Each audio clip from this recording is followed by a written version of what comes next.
आज की तारीख में इलेक्शन है। सुबह 8 बजे पोलिंग स्टार्ट होगी। आपको इलेक्शन के हवाले से आज के व्लॉग में अपडेट दूंगा और कौम से कुछ अपील करूंगा। करते हैं आज का व्लॉग शुरू। सबसे पहले आपसे मैं गुजारिश करूंगा कि मेरे इस यूट्यूब चैनल को सब्सक्राइब करें, लाइक करें, सपोर्ट करें। बहुत शुक्रिया। 21 हल्कों में ज़िमनी इलेक्शन है। 21 हल्के कौन कौन से हैं, कौन कौन से हल्के बहुत ज़रूरी हल्के हैं जहां ज़िमनी इलेक्शन है, किसकी क्या पोजीशन है, आपको आज के व्लॉग में बताता हूं। पहले बात करते हैं खैबर पख्तूनख्वा की। खैबर पख्तूनख्वा में एक अली अमीन गंडापुर साहब जो DI हान की सीट, कौमी असम्बली की सीट जीते थे, वहाँ ज़िमनी इलेक्शन है। वहाँ उनके भाई सरदार फैसल अमीन गंडापुर उम्मीदवार हैं जो वहाँ से एक भारी मार्जिन के साथ सीट जीतेंगे। अली अमीन गंडापुर का मुकाबला मौलाना फजल रहमान से था। मौलाना फजल रहमान ने इस दफ़ा इलेक्शन का बाइकाट किया। अब मौलाना फजल रहमान DI हान से इलेक्शन नहीं लड़ रहे और अली अमीन के जो भाई हैं वो क्लियर कट सीट जीत रहे हैं। कल आपको एक खुशखबरी मिलेगी। कल आप तहरीक इंसाफ के कारकुनान को खुशखबरी मिलेगी। कल लोगों को जो पहली सीट का पता चलेगा जो तहरीक इंसाफ ने विन कर ली है, वो अली अमीन गंडापुर के भाई फैसल अमीन गंडापुर की सीट है। दूसरा, कोहाट में ज़िमनी इलेक्शन है। कोहाट में दाऊद शाह एडवोकेट पाकिस्तान तहरीक इंसाफ के उम्मीदवार हैं। ये एक बड़ी मार्जिन के साथ सीट जीतेंगे। मैं कोहाट में गया, कोहाट के लोगों से बात की। दाऊद शाह एडवोकेट का मुकाबला अगर होना था तो वो JUIFA के उम्मीदवार थे। JUIFA के जो उम्मीदवार थे, क्योंकि पार्टी पुलिसी थी, उन्होंने इलेक्शन नहीं लड़ना, तो इस दफ़ा वो इलेक्शन नहीं लड़ रहे। तो दाऊद शाह तहरीक इंसाफ के उम्मीदवार एक बड़ी मार्जिन के साथ कोहाट से इलेक्शन जीतेंगे। तीसरा, मैं आपको ये बहुत ज़रूरी बात है जो मैंने आपसे करनी है बाजोड़ के इलेक्शन के हवाले से। बाजोड़ के इलेक्शन के हवाले से आपको बताऊं, वहाँ PTI का मुकाबला PTI के साथ है। एक PTI की बहुत बड़ी कुर्बानी हर पाकिस्तानी जानता है, रेहान ज़ेब शहीद की कुर्बानी है। जो पार्टी का वर्कर रहा, हर जलसे में पहुंचा, हर जगह पहुंचा, उसको शहीद कर दिया गया ड्यूरिंग इलेक्शन। अब उनके भाई मुबारक ज़ेब हान उम्मीदवार हैं। बाजोड़ की आवाम ने मुबारक ज़ेब के हक़ में फ़ैसला सुना दिया है। जितनी मकबूलियत मुबारक ज़ेब की है, आज के दिन इलेक्शन है, आज सुबह इलेक्शन है। मुबारक ज़ेब की मकबूलियत से मैं ये बात बताना चाहता हूँ, मकबूलियत के अलावा भी तहरीक इंसाफ को ये चाहिए था कि उन्हें एडजस्ट करते, या उन्हें कौमी की सीट देते या सूबाई पे उन्हें इलेक्शन लड़ने के लिए सीट देते। मुबारक ज़ेब को टिकट नहीं दिया गया, न कौमी का न सूबाई का। तो मुबारक ज़ेब दोनों हलकों से उम्मीदवार हैं। कौमी असम्बली से भी वो उम्मीदवार हैं, सूबाई असम्बली से भी वो उम्मीदवार हैं। और मुबारक ज़ेब की जो पोजीशन नज़र आ रही है वो बहुत मजबूत पोजीशन नज़र आ रही है। मुबारक ज़ेब जीतते हुए नज़र आ रहे हैं। मुबारक ज़ेब क्योंकि एक शहीद के भाई हैं और तहरीक इंसाफ के कारकुन हैं। और एक बात वाज़ेह कर देना चाहता हूँ कि अगर मुबारक ज़ेब जीतते हैं तो ये भी सीट तहरीक इंसाफ की होगी। वहाँ गुलजफर तहरीक इंसाफ के उम्मीदवार हैं, मुबारक ज़ेब वो भी तहरीक इंसाफ से हैं, लेकिन वो आज़ाद इलेक्शन लड़ रहे हैं। क्यों? क्योंकि उनके भाई की तहरीक इंसाफ के लिए बहुत बड़ी कुर्बानी है। और अगर ये सीट वो जीतते हैं, वो ये सीट इमरान खान को ही गिफ्ट करेंगे। अगर कनपट्टी पे बंदूक रख के भी कोई कहे कि ये सीट किसी और को दो, तो वो ये सीट किसी और को नहीं देंगे। एक ये ज़िमनी इलेक्शन है। इसके अलावा पंजाब की बात करते हैं। पंजाब के मुख्तलिफ हलकों में ज़िमनी इलेक्शन है।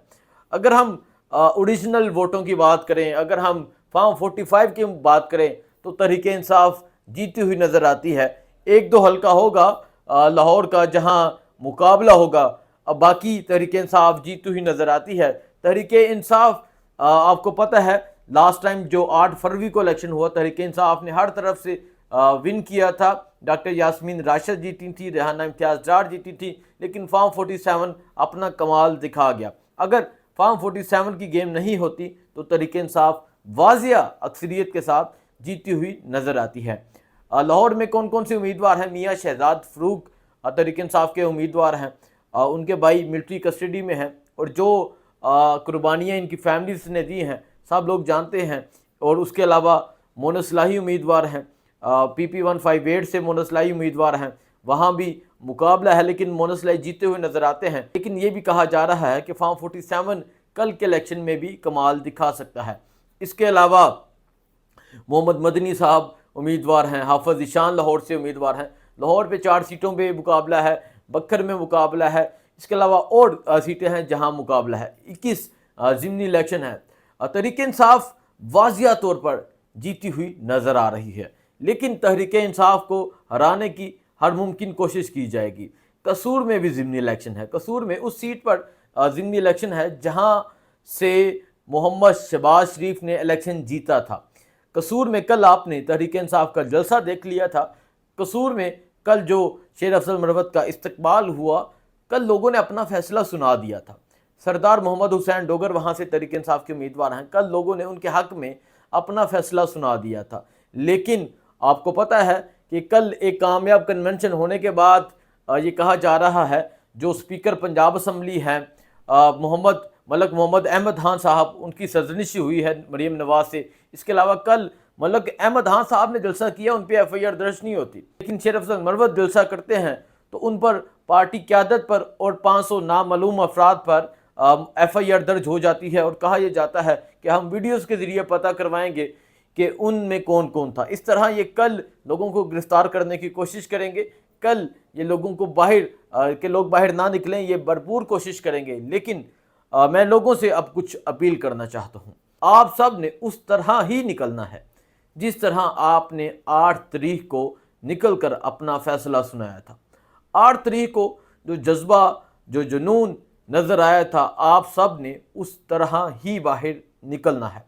आपने वोट कास्ट करना है, लोगों का वोट कास्ट करवाना है। फॉर्म 45 जो सबसे ज़रूरी कहा जाता था, फॉर्म 45 सब पोलिंग स्टेशन पे जो पोलिंग एजेंट्स होंगे उन्होंने फॉर्म 45 कलेक्ट करने हैं। उसके बाद जो RO का मेन ऑफिस होता है जहां से फॉर्म 47 इशू होता है, सब ने फॉर्म 45 लेने के बाद एक बड़ी तादाद में एक काफिले की सूरत में वहां पहुंचना है और अपना रिजल्ट लेकर आना है। क्योंकि आपने देख लिया उन लोगों को हरा दिया गया जो कोई भी पोलिंग स्टेशन नहीं हारे। फॉर्म 47 ने एंड पे अपना कमाल दिखा दिया। लेकिन कल आपने निकलना है, फॉर्म 45 भी लेना है, फॉर्म 47 भी लेना है। सुबह 8 बजे निकलना है। पोलिंग एजेंट्स रेडी होने चाहिए। आपके लोग निकलें, वोट कास्ट करें, फिर अपने एरिया में जाएं, अपनी वार्ड में जाएं, अपनी UC में जाएं, जाके लोगों को लेकर आएँ, अपनी कन्वेंस यूज़ करें, वोट कास्ट करवाएं। क्यों? क्योंकि अगर जितना ज़्यादा वोट कास्ट होगा उतना ज़्यादा इफ़ेक्टिव होगा। बाई इलेक्शन में अमूमन वोट कम कास्ट होता है, लेकिन आपने इस मुल्क का फ़ैसला करना है, आपने अपनी नस्ल का फ़ैसला करना है, आपने पाकिस्तान का फ़ैसला करना है। आपने ये फ़ैसला करना है कि आपने अपनी ज़िंदगी ग़ुलामी के साथ जीनी है या आज़ादी के साथ जीनी है। कल आपने अपना फ़ैसला सुनाना है। लाहौर के लोगों, बाजौर के लोगों, कोहाट के लोगों, डेरा इस्माइल खान के लोगों, DG खान के लोगों, कसूर के लोगों, वज़ीराबाद के लोगों और जहाँ जहाँ ज़िमनी इलेक्शन है, सब ने कल अपना फ़ैसला सुनाना है, बाहर निकलना है, वोट कास्ट करना है। मुझे दीजिए इजाज़त। अल्लाह हाफिज़।